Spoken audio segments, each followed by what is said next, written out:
والصلاة والسلام على أشرف الأنبياء والمرسلين وعلى آله وأصحابه أجمعين ومن تبعهم بإحسان إلى يوم الدين. أما بعد فأوصي نفسي وإياكم أيها المسلمون بتقوى الله عز وجل فإنه قد فاز المتقون. يا أيها الذين آمنوا اتقوا الله حق تقاته ولا تموتن إلا وأنتم مسلمون. Bapak-bapak dan ibu-ibu, saudara-saudara dan saudari-saudari, serta adik-adik dan anak-anak, para saimin dan saimat, mustami'in wa mustami'at, wa musyahidin wa musyahidat, para pendengar Radio Rabbani 91,1 FM dan yang menyaksikan melalui media live streaming dimanapun berada. Alhamdulillah, nikmat Allah senantiasa meliputi kita. Diberikannya kita kesempatan dan kesehatan untuk melalui hari-hari indah Ramadan ini. Dengan diberikannya nikmat iman dan Islam,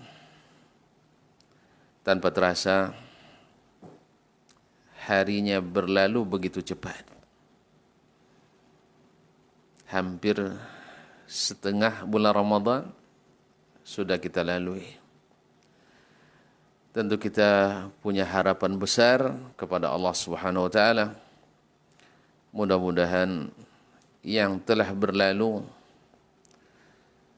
menjadi catatan yang insya Allah terjaga selalu dan akan menggembirakan kita di hari bertemu dengan Allah Subhanahu wa taala sehingga kita tidak malu. Semoga segala kekurangan Allah maafkan dan segala amal yang kita laksanakan mudah-mudahan dilipat gandakan. Ma'asyiral muslimin, ma'asyiral muslimat, rahimanillahu wa iyyakum. Mudah-mudahan salawat dan salam kita tak pernah berhenti untuk sang kekasih hati Nabi besar Muhammad sallallahu alaihi wasallam yang mudah-mudahan senang kita ikuti sampai ajal menjemput kita di suatu hari nanti. Ma'asyiral muslimin, ma'asyiral muslimat, rahimanillah wa iyyakum. Kemudian kita juga berdoa dan berharap kepada Allah, semoga dalam kondisi yang seperti ini Allah membuat kita senantiasa tabah dan sabar menghadapi, dan kita selalu menyimpan harapan besar bahwa wabah ini pasti akan berlalu pergi, dan kita memohon kepada Allah semoga secepatnya sebelum hari raya Idul Fitri atau hari-hari yang mulia ini pergi meninggalkan kita. Ma'asyiral muslimin, ma'asyiral muslimat dirahmati Allah. Allah itu dibutuhkan kerjasama yang baik dari seluruh lapisan masyarakat untuk bisa menahan diri dan terikat dengan arahan para ulama dan para pemangku kebijakan dan para ahli kesehatan untuk sementara menahan diri untuk tidak terlalu banyak beraktivitas atau kalau bisa berhenti beraktivitas di dalam atau di luar rumah dengan menjaga jarak. Mudah-mudahan Allah SWT dengan usaha dan ikhtiar yang dianjurkan ini, mudah-mudahan Allah segera angkat wabah ini dari negeri ini dan dari seluruh negeri kaum muslimin. Ikhwani wa akhwati fillah, sesungguhnya kita pasti menyenangi amalan-amalan kita atau pekerjaan kita mudah, tetapi gajinya besar, pendapatannya menjamin. Maka secara umum agama ini punya prinsip yang disebut dengan raf'ul haraj, yaitu tidak menyulitkan, atau at-taisir, itu senantiasa memudahkan. Kalau kita amati ayat-ayat Al-Quranul Karim, akan banyak kita temukan bahwa sesungguhnya syariat ini adalah syariat yang dimudahkan Allah Subhanahu wa taala. Misalnya firman Allah Subhanahu wa taala, "Ma ja'alallahu 'alaikum fid dini min haraj." Allah tidak menginginkan bagi kalian agama ini sesuatu yang menyulitkan. Kemudian Allah Subhanahu wa taala mensifati Nabi kita alaihi salatu wassalam bahwasanya beliau tidak suka sesuatu yang menyulitkan kita. Azizun alaihi ma anittum. Azizun alaihi ma anittum, yaitu sangat berat bagi Nabi sesuatu yang menyusahkan kalian. Dan Nabi alaihi salatu wassalam dalam hadis Aisyah radhiyallahu taala anha, ma khuyyira Rasulullah sallallahu alaihi wasallam baina amrayni illa wakhtara aisarahuma ma lam yakun ithman. Nabi alaihi salatu wassalam tak pernah disuruh memilih antara dua perkara, kecuali dia pilih yang paling mudah di antara keduanya. Yang paling mudah di antara keduanya dan selama tidak dosa. Dan prinsip ini masuk dalam segala sendi-sendi agama kita ini. Demikian juga dengan puasa secara khusus. Allah mengatakan dalam ayat puasa, yuridullahu bikumul yusra wa la yuridu bikumul usra walitukmilul iddata walitukabbirullaha ala ma hadakum wa la'allakum tashkurun. Allah menghendaki bagi kalian kemudahan dan tidak menghendaki bagi kalian kesulitan, agar kalian menyempurnakan bilangan bulan ini dan agar kalian bertakbir membesarkan nama Allah Subhanahu wa taala dan agar kalian bersyukur kepadanya. Ma'asyiral muslimin, ma'asyiral muslimat dirahmati Allah. Oleh itu, datanglah sunnah Nabi alaihi salatu wassalam dalam melaksanakan puasa ini di atas prinsip at-taisir, atas bimbingan Allah dalam Al-Quran atau dalam As-Sunnah yang diturunkan kepada Nabi kita alaihi salatu wassalam, bahwa puasa yang pada zahirnya adalah sesuatu yang sulit karena dia menahan, dan kita sepakat bahwa menahan lebih sulit daripada maju. Menahan lebih sulit pada mendorong, memerlukan kekuatan, kesabaran dan ketabahan. Makanya kaum muslimin dan muslimat dirahmati Allah, nah, zahirnya puasa ini sulit, tetapi subhanallah Allah mudahkan. Buktinya tanpa terasa dan tanpa terberati karena iman. Kita merasakan bagaimana Ramadan ini berlalu tanpa kita sadari atau tanpa kita rasakan. Tiba-tiba kita sudah berada di tengah-tengahnya. Sudah masuk sepertiga kedua, ats-tsuluts tsani daripada bulan Ramadan ini. Kaum muslimin dan muslimat dirahmati Allah, ibarat pertandingan dan perlombaan, putaran kedua ini harus lebih dahsyat karena kita akan menghadapi putaran ats-tsulusul akhir, yaitu sepertiga terakhir, yaitu 10 malam terakhir bulan Ramadan ini. Nah, siapa yang lemah di putaran pertama, mungkin putaran kedua, kalau dia tidak cepat bangkit akan semakin lemah. Tetapi di saat dia di putaran pertama dengan penuh semangat, tetapi semangat yang penuh dengan perhitungan, dengan ilmu, maka dia di putaran kedua ini akan lebih bersemangat. Karena semakin ke ujung Ramadan ini semakin manis. Sebagaimana pertandingan di saat seseorang menang di penyisihan, masuk putaran semifinal akan lebih bersemangat lagi. Karena martabat dan predikat akan naik. Grade kita akan semakin tinggi. Apalagi kalau masuk pada putaran final. Dan Allah Maha tahu keinginan kita itu. Sehingga di putaran 10 malam terakhir atau sepertiga terakhir Allah tingkatkan.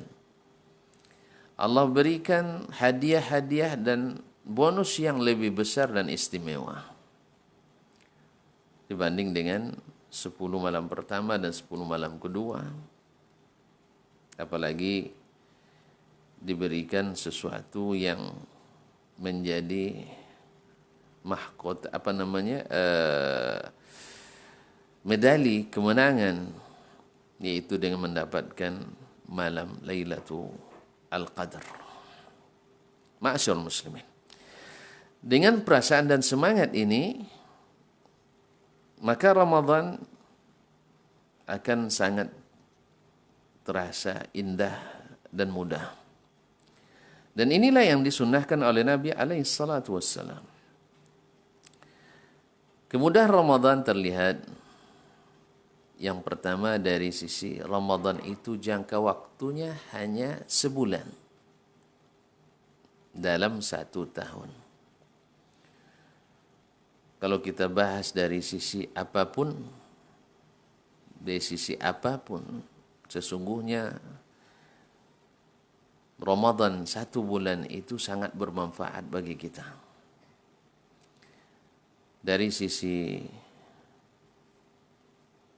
keagamaan, setelah kita 11 bulan, orientasi duniawi kita mungkin sangat dominan. Ketika datang bulan Ramadan, kita kembali diingatkan. Dan kita kembali semangat untuk menempuh hari-hari kemudian, itu hari akhirat.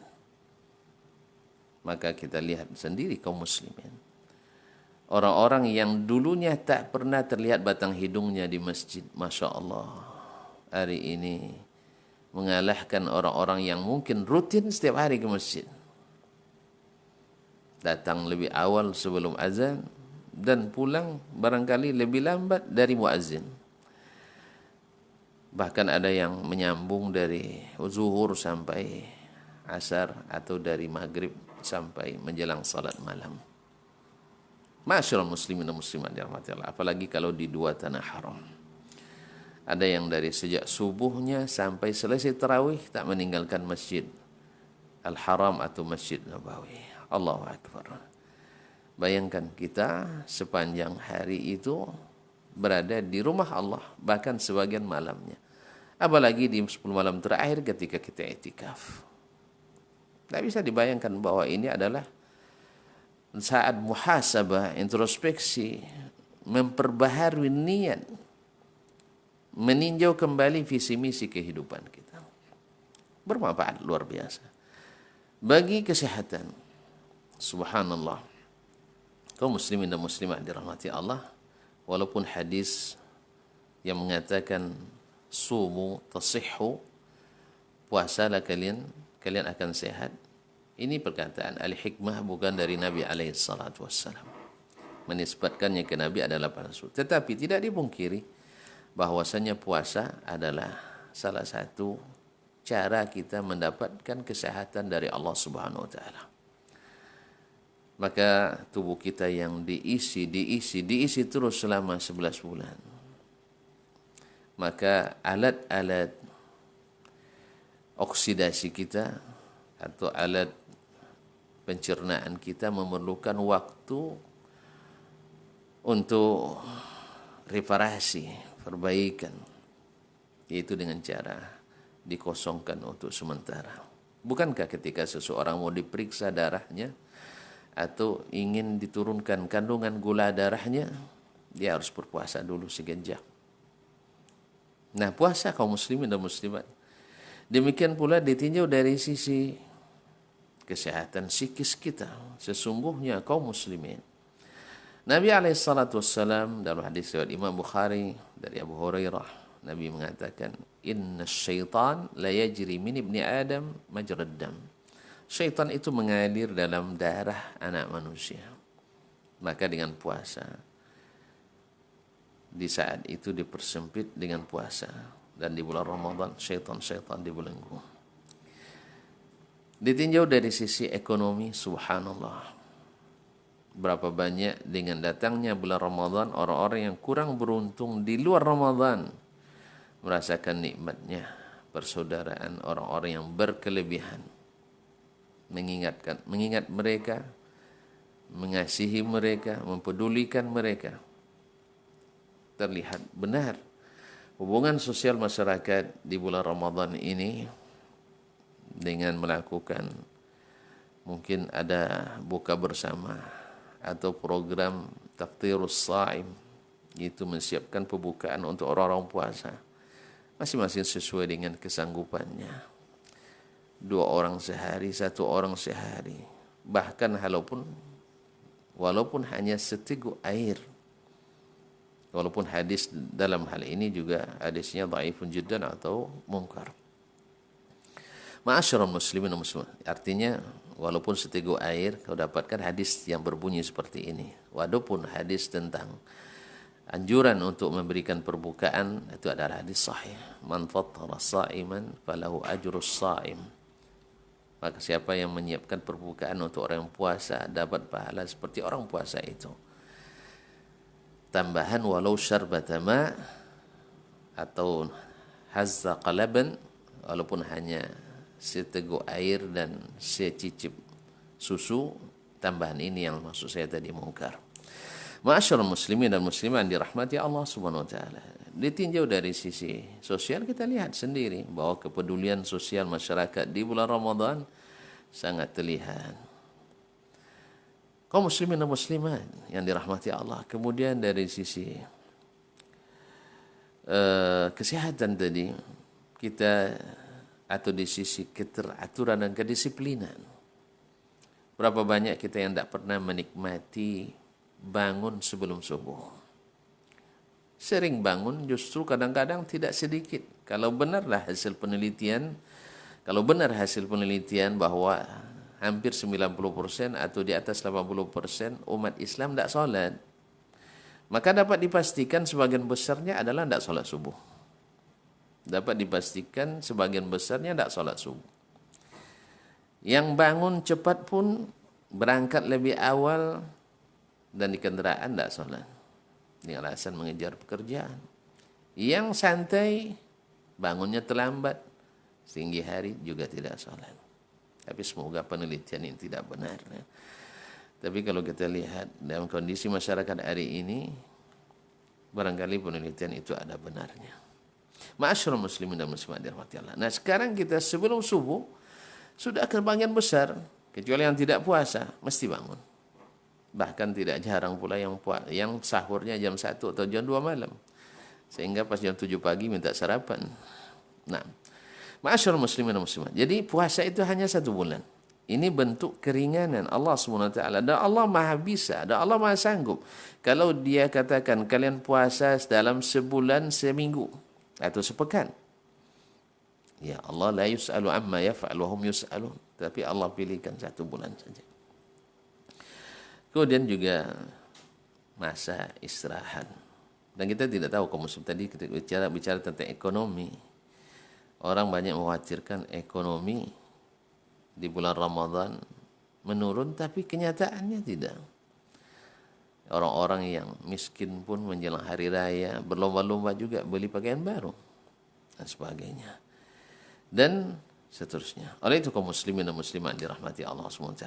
Ini yang pertama, yaitu puasanya 1 bulan. Yang kedua, di antara bentuk kemudahan yang Allah berikan kepada kita, bahwasanya puasa ini dalam sunnah Nabi dijelaskan bahwasanya puasa ini hanya sampai malam, hanya di waktu siang. Yuridullahu bikumul yusr. Bahkan dilarang bagi seseorang untuk puasa wisal, yaitu menyambung puasa 2 hari tanpa diselingi dengan makan dan minum. Ini dilarang. Bahkan dilarang puasa bagi orang yang diketahui bahwasanya kalau dia sakit, dan kalau sakit tetap puasa membahayakan dirinya, dilarang dia puasa. Bahkan kalau dia puasa pun tidak diterima puasanya. Karena ingin bagi kita kemudahan dan kemurahan. Oleh itu kaum muslimin dan muslimat dirahmati Allah, hanya dari dari siang, awal siang sampai awal malam. Wa kulu washrabu hatta yatabayyana lakumul khaytul abyadu minal khaytil aswadi minal fajr. Thumma atimmus siyama ilal lail. Makanlah, minumlah sampai terbit fajar atau sampai jelas terangnya siang dari gelapnya malam. Itu terbitnya fajar shadiq. Dan biasanya ditandai dengan azan subuh. Ini tentu saja bila muazzinnya yataharrah. Muazzinnya benar-benar berhati-hati menjaga waktu. Kemudian amanah. Karena Nabi katakan al-muazzinu mu'taman. Muazzin itu wajib amanah. Karena dia bertanggung jawab terhadap 2 ibadah rukun Islam. Yang pertama ibadah salat. Bila dia azan sebelum waktu, lalu orang salat di waktu salat belum masuk, gara-gara dia orang salat di luar waktu, maka berbahaya. Atau orang yang azan sebelum waktu berbuka, maka dia telah mengakibatkan puasa orang lain rusak. Atau dia azan, melambatkan azan sehingga orang berbuka pun lambat. Oleh itu kaum muslimin dan muslimat dirahmati Allah SWT, maka perlu kita ingatkan bahwa muazzin itu mu'taman. Bil munasabah, karena munasabah azan ini perlu kita ingatkan kembali kaum muslimin bahwa kita hari ini jarang kita lihat atau kita dengar banyak sekali para muazzin di bulan Ramadan ini mengganti azan pertama dengan teriak-teriak di masjid. Sahur, bahkan sampai keluar urat lehernya kadang-kadang. Apakah berteriak-teriak di masjid itu dianjurkan? Sebenarnya Nabi melarang kita untuk mengangkat suara di masjid. Melarang mengangkat suara di masjid. Apalagi teriak-teriak. Untuk kecuali sesuatu yang disyariatkan atau dibutuhkan. Makanya termasuk dilarang mengiklankan barang yang hilang. Atau mengiklankan barang dagangan di masjid. Ini juga hati-hati, tidak sedikit para gharim, kata muazzin memutar radio yang tidak bersih dari maksiat, yaitu yang berisi iklan-iklan dagang kadang, atau ucapan selamat yang diiringi dengan musik. Pertama, syariat tidak membutuhkan ini, yaitu ucapan selamat berbuka atau selamat berpuasa, itu tidak dibutuhkan setiap pagi. Nah, kalau memang mau berpromosi juga, hilangkan dari hal-hal yang maksiat, karena diputar oleh orang yang sedang puasa. Kita sudah jelaskan bahwa sesungguhnya musik itu menghalalkan musik sama dengan menghalalkan yang diharamkan Allah. Termasuk dalam mukjizat Nabi SAW, akan ada zamannya ada satu kaum dari umat ini yang menghalalkan musik. Sebagian mengatakan ada kelompok yang mengharamkan musik. Bukan kelompok yang mengharamkan musik, itu adalah Allah dan Rasulnya SAW. Bukan kelompok. Ada lagi yang mengatakan ada 30 orang ulama yang menghalalkan musik. Kita katakan ada 3 juta yang mengharamkan. Andainya seluruh ulama dunia ini menghalalkan, lalu Allah dan Rasul menghalalkan, mereka wajib tunduk kepadanya. Walaupun Nabi katakan tidak akan ijma' ulama menghalalkan sesuatu yang Allah haramkan atau mengharamkan sesuatu yang Allah halalkan. La tajtami'u ummati ala dhalalah. Umatku tak akan pernah bersatu dalam kesesatan. Maka kalau memang perlu juga mengucapkan selamat, tolonglah jangan diputar di masjid yang ada ucapan-ucapan yang ada maksiat di dalamnya, yang mengandung lagu-lagu Islami. Kalau nak putar juga jangan ajak orang lain untuk bermaksiat di rumah Allah SWT. Aneh bin ajaib, di saat mustajab jangan doa, anda mendendangkan maksiat kepada Allah SWT. Tidakkah kita malu kepada Allah SWT? Nabi kita yang melarang, dan sudah as-salaf boleh dikatakan hampir ijma' atau dikatakanlah ijma' mereka mengharamkan musik kecuali yang diberikan rukhsah oleh Nabi SAW, yaitu dalam walimatul urs, dan itu pun khusus untuk kaum wanita. Kaum muslimin dan muslimat dirahmati Allah SWT. Dan saya sudah bertanya ke banyak dari kawan-kawan yang datang dari berbagai daerah negeri di Timur Tengah, yang sebagian ulamanya menghalalkan musik, apakah di masjid diputar atau tidak? Rata-rata mereka menjawab di masjid tak ada pernah diputar musik atau lagu Islami. Kalau seandainya antum termasuk yang bermazhab atau yang memandang bahwa musik itu halal, karena banyak ulama yang membolehkan dan belum mau mendengarkan Allah dan Rasulnya SAW, dan al-a'immatul arba'ah Abu Hanifah, Malik, Syafi'i dan Ahmad, maka nikmati sajalah dulu dosa itu sendiri. Jangan mengajak orang lain di rumah Allah Subhanahu wa taala dan di waktu yang sangat utama. Karena ini adalah nasihat yang harus disampaikan bil munasabah dengan azan.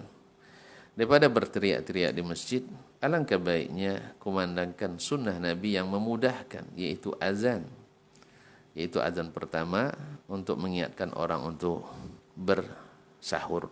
Dan itu sudah cukup insyaAllah ta'ala, sehingga yang ingin beribadah nyaman, tidak sebentar-sebentar dikejutkan dengan suara-suara yang diangkat di rumah-rumah Allah Subhanahu wa ta'ala. Umar Ibn Khattab pernah melihat 2 orang mengangkat suaranya di Masjid Nabawi. Lalu dia panggil, kalian dari mana? Lalu dia jawab, dari Taif. Lau annakuma min hadzal balad la uja'tukuma darban. Kalau seandainya kalian asli sini, saya akan pukul kalian berdua sampai jerang. Atarfa'ani sawtakuma ala fi masjid Rasulullah SAW. Apakah kalian mengangkat suara kalian di masjid Rasulullah sallallahu alaihi wasallam? Ma'asyarul muslimin dan muslimat dirahmati Allah SWT. Kemudian min suwari, di antara bentuk-bentuk kemudahan bahwa dijelaskan dalam Al-Quran dan Sunnah Nabi alaihi salatu wassalam bahwa Allah SWT memberikan kemudahan, artinya tidak berdosa bagi beberapa orang yang tidak bisa berpuasa, atau dia bisa tetapi diberikan keringanan, yaitu orang-orang yang sakit. Faman kana minkum maridan aw ala safarin fa'iddatun min ayyamin ukhra. Barang siapa di antara kalian yang sakit atau sedang musafir, maka lalu dia berbuka, hendaklah dia menggantinya di hari yang lain. Subhanallah. Subhanallah. Jadi boleh bagi musafir dan bagi orang yang sakit untuk tidak berpuasa. Bahkan seperti yang kita sebutkan tadi, bukan hanya sekedar boleh, bila sakitnya dengan puasa bertambah maka dilarang. Allah katakan wala tulqu bi aidikum ila tahlukah. Jangan kamu merusak dirimu sendiri. Kemudian kaum muslimin dan muslimat la dharara wa la dhirar, dilarang mendatangkan mudarat, maka ad-dhararu yuzal. Kaidah para ahli usul, yang namanya mudarat itu mesti dihilangkan. Maka bila seseorang yang sakit dengan puasanya dia bertambah sakit atau mungkin menghilangkan nyawanya, maka baginya tidak dibolehkan puasa. Maka Nabi alaihissalatu sunnahnya dalam hal ini memudahkan. Ketika dilihatnya seseorang yang namanya Abu Israel di tengah panas dalam perjalanan, dikerumuni oleh orang banyak, lalu dan dipayungin. Lalu Nabi mengatakan, "Ma sya'nuhu?" Kenapa dia? Qala innahu Abu Israel kana sa'iman, dia sedang puasa. Lalu Nabi katakan, muruhu falyuftir, suruh dia berbuka. Fa innahu laisa minal birri as-siyamu fis safar. Tidak termasuk kebaikan puasa waktu musafir. Subhanallah. Ini adalah kemudahan kaum muslimin. Siapa yang harus musafir di bulan Ramadan ini, nah bagi kamu ada kemudahan. Boleh berpuasa. Boleh untuk tidak berpuasa dan diganti di hari yang lain. Diganti di hari yang lain. Ma'asyiral muslimin dan muslimat yang dirahmati Allah SWT. Selesai di situ tidak. Bukan hanya sekedar dibolehkan untuk tidak berpuasa. Sunnah menjelaskan lagi bahwasanya siapa yang musafir dan sakit, pahalanya tetap dituliskan. Kalau seandainya bukan karena musafir dan sakit itu, dia tetap berpuasa, pahalanya akan tetap dituliskan baginya. Subhanallah. Jadi dia tidak puasa tapi karena ada halangan syar'i. Jadi itulah kaum muslimin dan muslimat dirahmati Allah. Meninggalkan sesuatu yang syar'i dengan alasan yang syar'i itu adalah ketaatan. Kalau kita contohkan hari ini, kita inginnya salat tarawih di masjid. Karena ada hadis Nabi mengatakan man shalla ma'al imam hatta yansarif kutiba lahu qiyamul lailah. Siapa yang salat bersama imam sampai selesai, maka dituliskan baginya pahala salat semalam suntuk. Subhanallah, kemudahan lagi. Kita ingin salat semalam suntuk cukup dengan salat bersama imam di masjid tarawih. Baik. Siapa tidak ingin ini? Alhamdulillah kaum muslimin Ramadan khususnya di malam-malam pertama ramai insyaallah taala. Nah, tetapi di saat hal ini harus kita tinggalkan dengan perintah syariat, maka itu adalah ketaatan.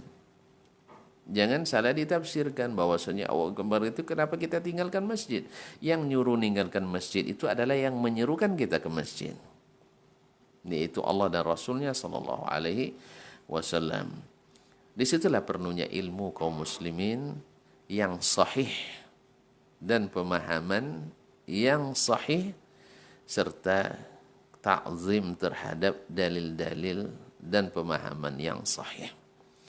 Makanya kaidah ini selalu kita ulang bahwa ahlus sunnah dalam memahami agama ini, as-salafus salih, mereka pertama ta'zim an-nusus, yaitu menta'zim nas yang syar'i, Al-Quran dan hadis.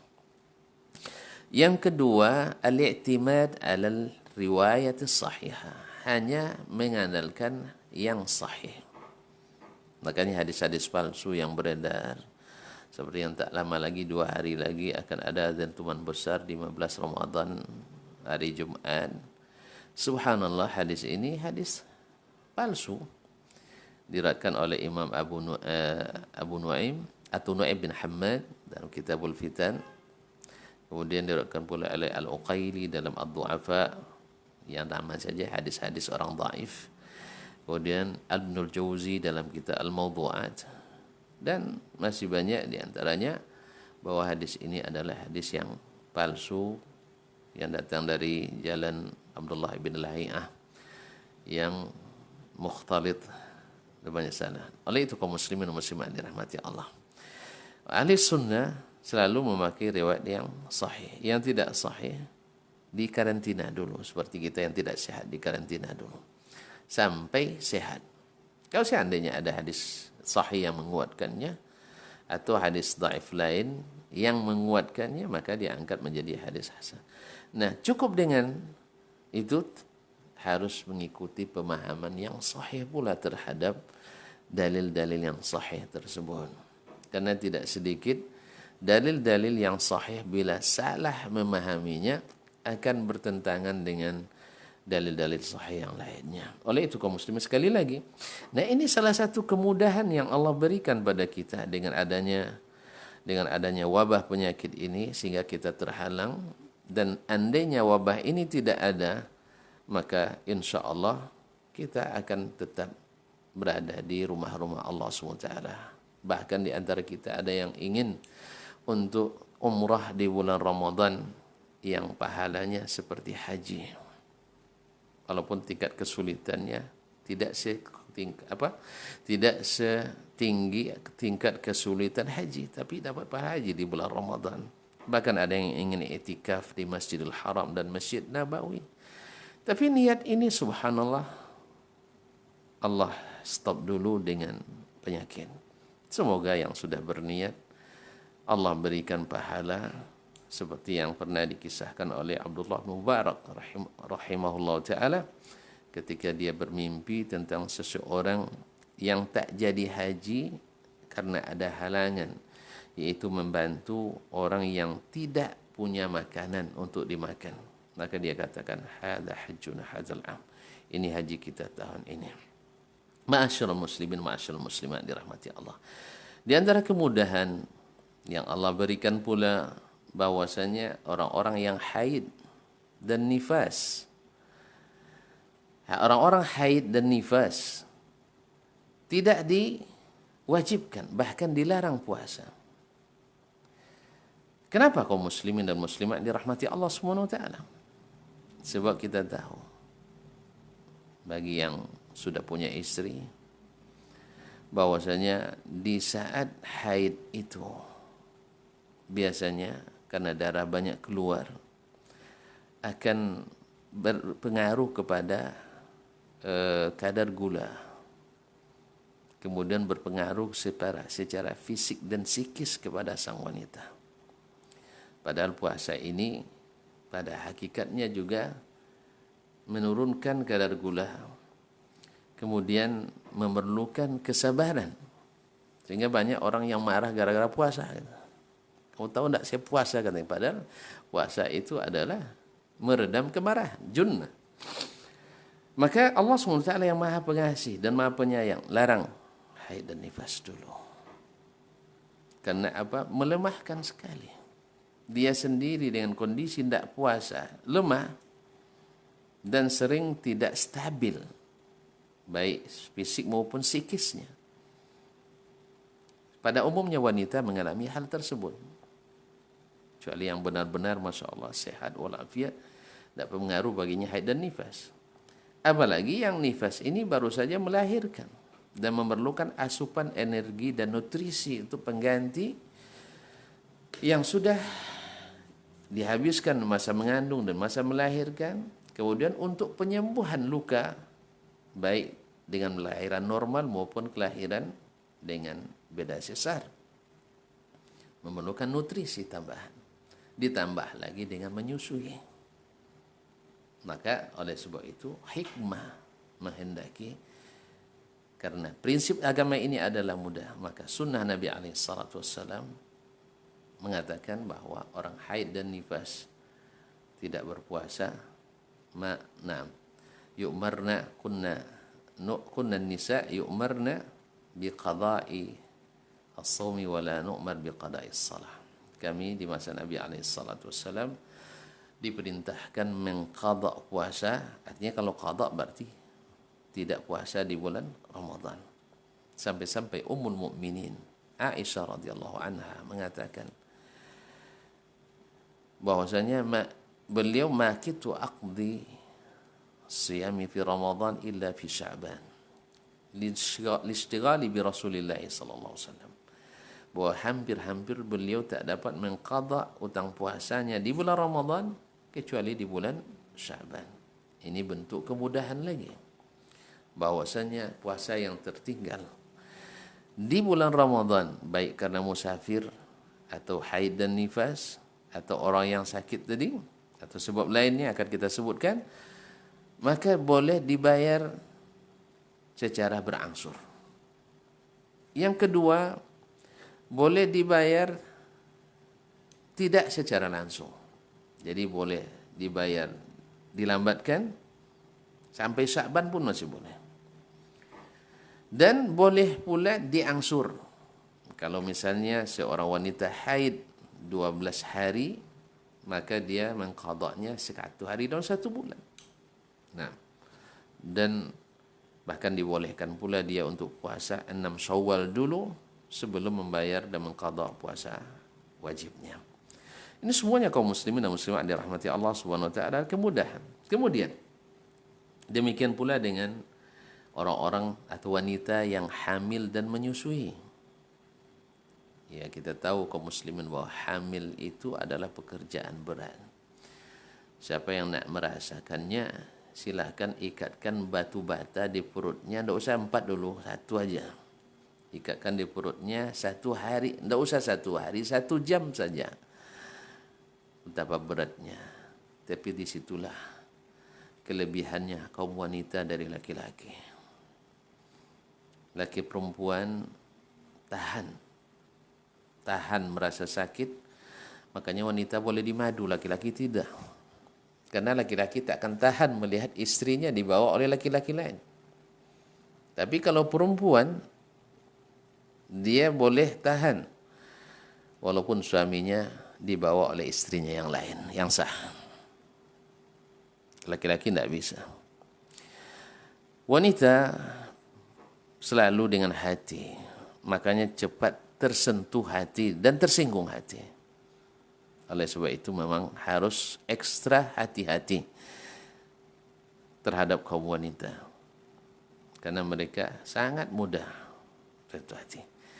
Nah, kaum muslimin dan muslimat, nah, orang hamil dan orang menyusui ini Allah berikan pula keringanan untuk tidak puasa. Kemudian boleh diqadha dan boleh bayar fidyah. Tergantung mana yang paling mudah baginya. Menurut satu pendapat, apakah seorang wanita yang hamil atau seorang wanita yang menyusui membayar fidyahkah atau mengganti puasa? Sebagian mengatakan kalau takut dia meninggalkan puasanya karena takut pada keselamatan dirinya, maka qadha. Kalau dia mengkhawatirkan keselamatan bayinya atau janinnya, maka dia fidyah. Sebagian mengatakan tak.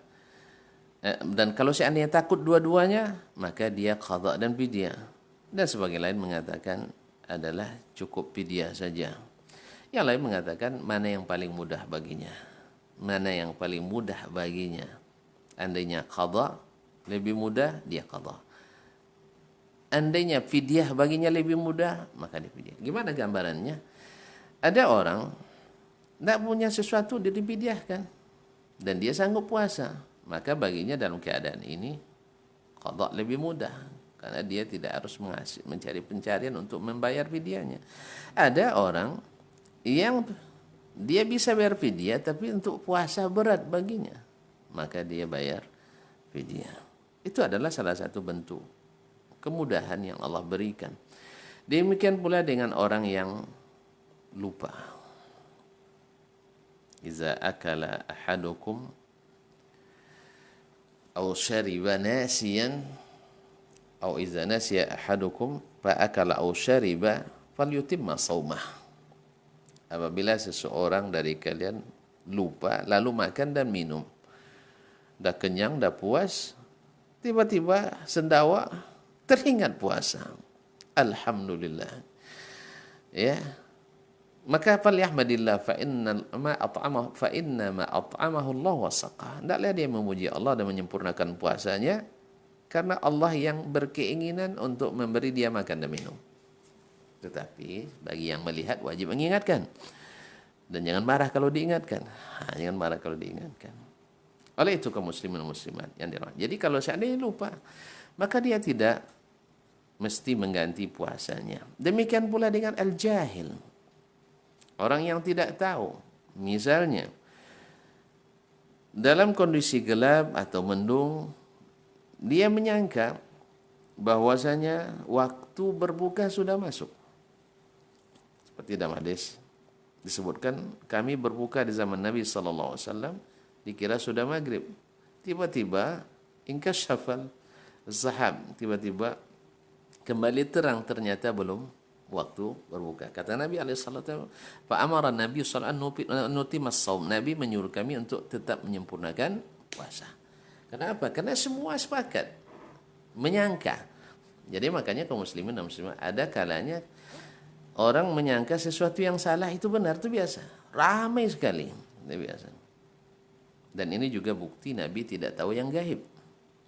Nabi tidak tahu yang gaib. Kalau dia tahu yang gaib, dia tahu, oh belum lagi. Kalau tidak diberitahu, dan ini juga sebagai bentuk untuk menyunahkan kepada umat dalam kondisi yang sama, ini yang mereka lakukan. Atau misalnya di zaman Ali bin Abi Thalib radhiyallahu taala anhu, karena dia menegakkan sunnah Nabi tara'il hilal, melihat ru'yatul hilal. Lalu ternyata dia hilal tidak terlihat. Hilal tidak terlihat. Dan beliau masih mengira masih Sya'ban. Karena perintahnya atimmu Sya'ban 30. Sempurnakan Sya'ban 30 hari. Ternyata esok harinya dah tinggi anak bulan. Berarti sudah malam kedua. Berkata Ali radhiyallahu taala, alaikum, tidak masalah. Karena kalian telah melaksanakan perintah Nabimu. Maka sumu yauman makana. Disuruh oleh Ali untuk puasa pengganti hari di bulan Ramadan. Kaum muslimin dan muslimat yang rahimahullah Allah, demikian pula Allah mengangkat dari orang yang jahil tadi, yang tidak tahu, maka dia tetap boleh menyembuhkan puasanya dan tidak ada dendanya. Demikian pula dengan orang yang mukrah, orang yang terpaksa. Yang terpaksa di sini terancam jiwanya, atau terancam kehormatannya, atau terancam agamanya, atau akalnya, atau hartanya. Ad-daruratul khams. Kalau dia tidak berbuka, maka terancam salah satu dari yang 5 ini. Maka dia berbuka, maka Allah berikan keringanan. Sebagian ulama mengatakan dia tidak wajib mengqadha puasanya. Karena dia bukan mau makan, tapi dipaksa makan dan minum, membatalkan. Maka kalau seandainya dia lepas hari itu, maka dia sempurnakan puasanya dan tidak wajib baginya qadha. Illa man ukriha wa qalbuhu mutmainnun bil iman, kecuali orang yang dipaksa dan hatinya senantiasa hidup dengan keimanan, tenang dengan keimanan. Kaum muslimin dan muslimat, ada beberapa hal lagi yang menggambarkan bahwa sunnah Nabi bila dilaksanakan dengan baik, maka akan terciptalah syariat yang benar-benar memudahkan. Di antaranya adalah bila seseorang melanggar atau melakukan sesuatu yang dilarang dalam puasa. Misalnya orang berbuka dengan sengaja. Maka salah satu kemudahan syariat adalah pertama, boleh mengqadha. Boleh mengqadha. Kemudian Allah menerima kalau dia bertobat. Subhanallah. Sengaja melanggar, tetapi Allah berikan kesempatan untuk bertobat. Dan silakan dibayar di hari yang lain. Atau Allah siapkan pula bagi suatu pelanggaran, yaitu kafarat, yaitu tebusan-tebusan yang menjadi solusi bagi pelanggaran berat.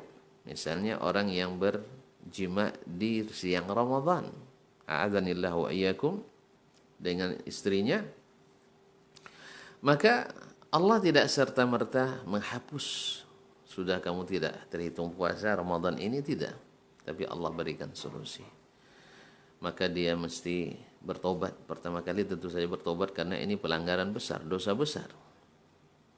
Dan tanda taubatnya ini diseriusi dengan membayar kafarah, yaitu memerdekakan hamba yang beriman. Kalau tidak punya kesanggupan, didenda dengan puasa 2 bulan atau 60 hari atau 2 bulan berturut-turut, 60 hari berturut-turut.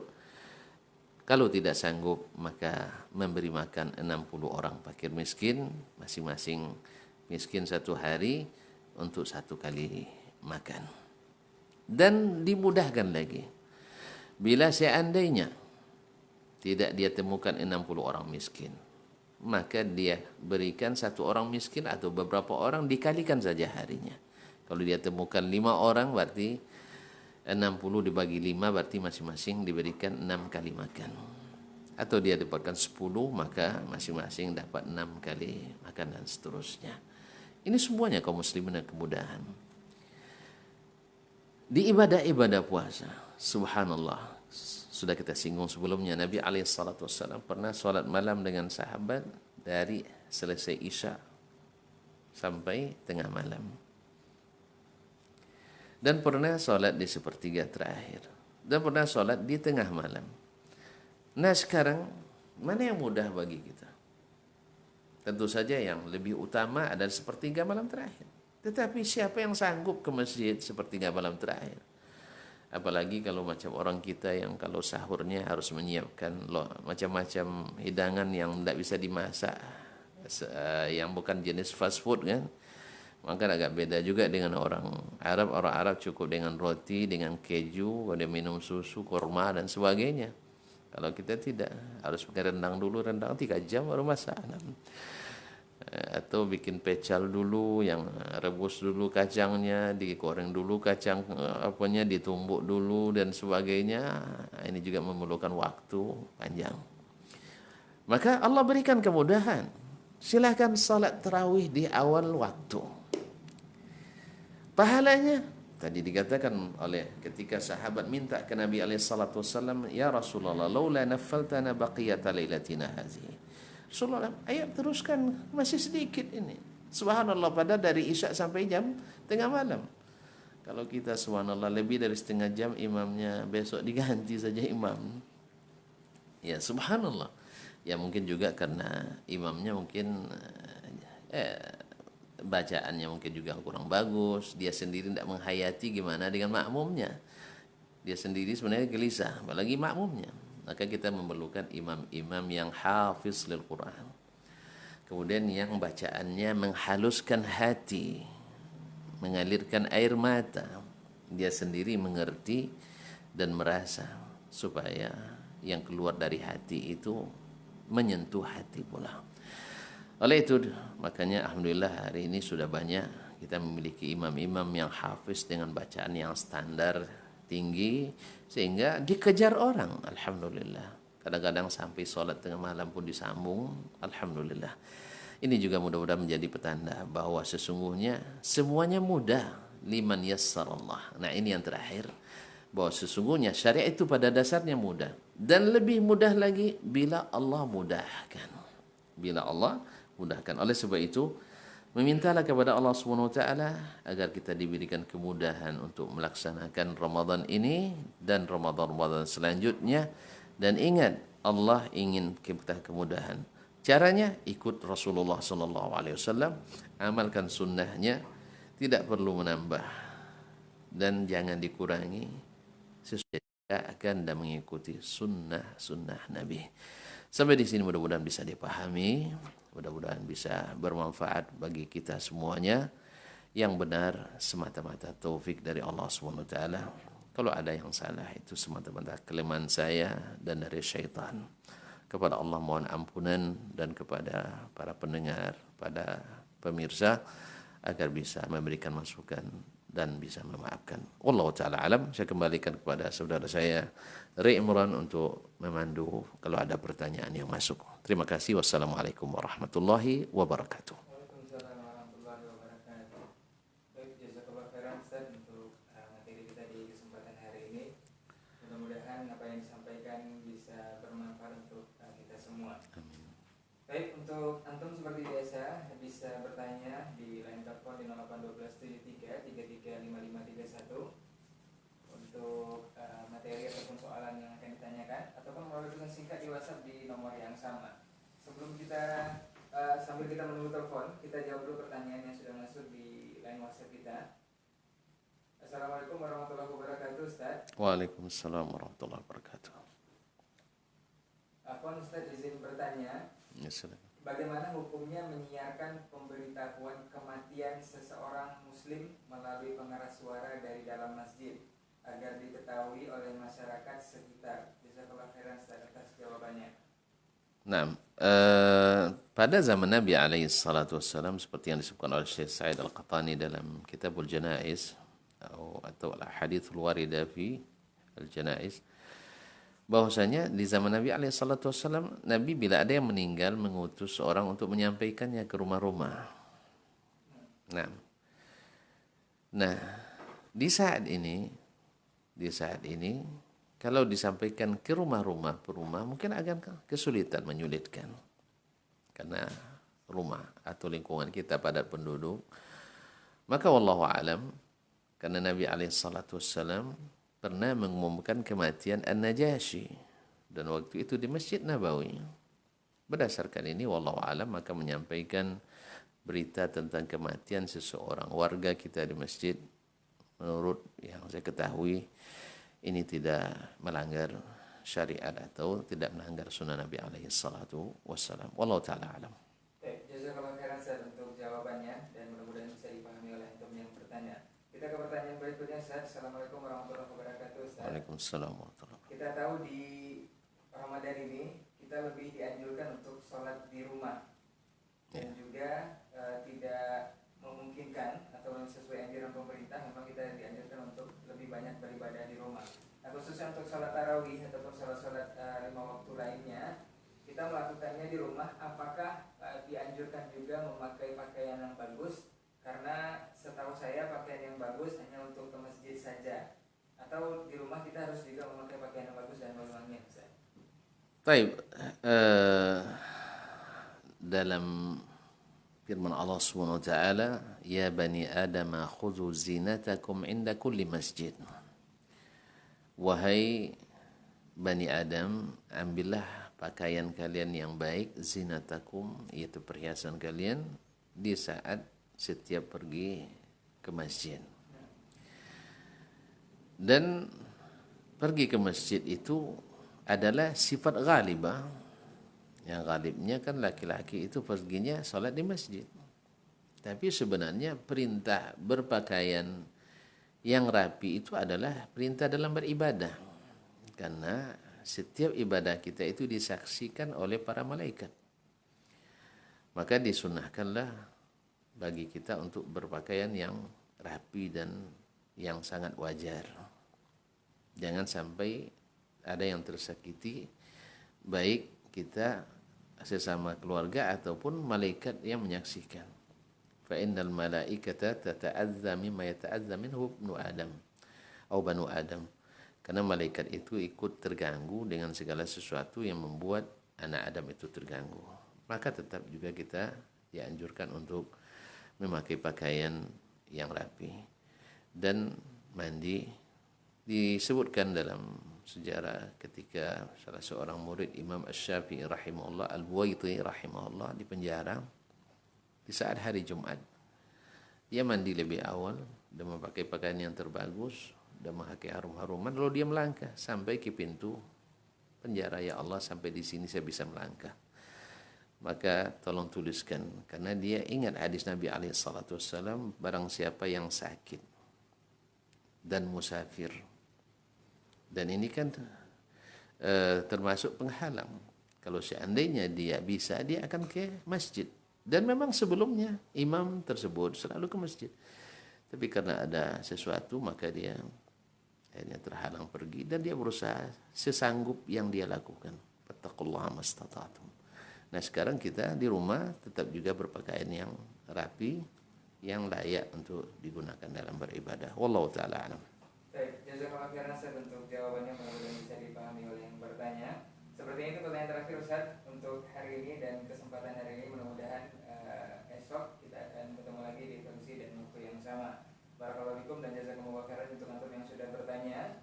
Mudah-mudahan apa yang disampaikan bisa bermanfaat untuk kita semua. Kita akhiri dengan doa kafaratul majlis untuk kali ini. Subhanakallahumma wa bihamdika asyhadu an la ilaha illa anta astaghfiruka wa atubu ilaik. Assalamualaikum warahmatullahi wabarakatuh. Waalaikumsalam warahmatullahi wabarakatuh.